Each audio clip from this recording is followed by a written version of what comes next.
မှာပိုင်ဆိုင်သောအရာများဖြစ်ပြီးရဲ့အချိန်တန်ပြတ်ရမှာ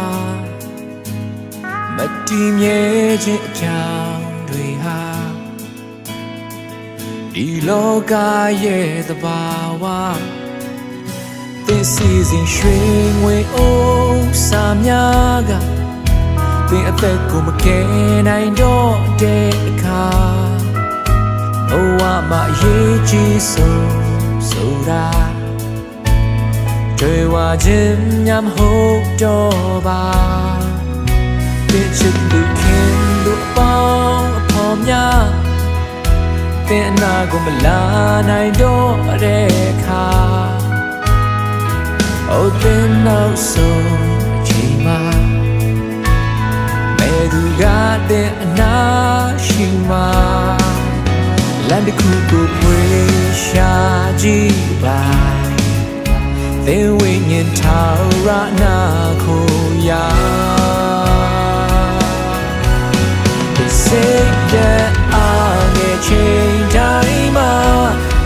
ဝမ်းနဲ့မျက်ရည်ချတိုင်းမှာ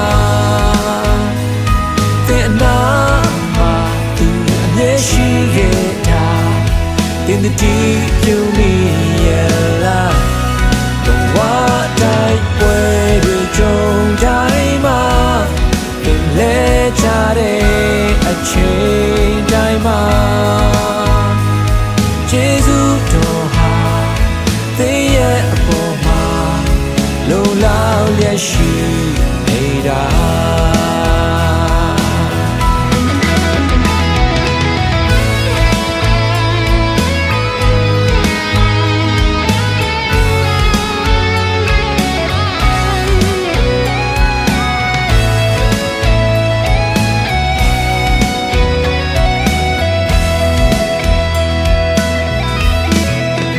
ယေရှုတော်ပို့ရှင်ရဲ့ချိန်တုန်းကချီးမွမ်းသံတွေမထွက်ခဲ့ပါ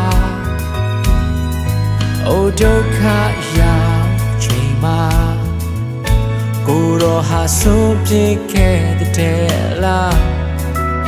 ဝါရဲ့ချိန်နာရီစက္ကန်တိုင်းဟာသူကြောင့်သာငြိမ်သက်ခြင်းရှိတာသင်ရှင်သန်ခြင်းရဲ့အတိတ်တွေကဘိုးတော်ဘုံထင်ရှားဖို့ပါခက်ခဲဒီကြုံချိန်တိုင်းမှာ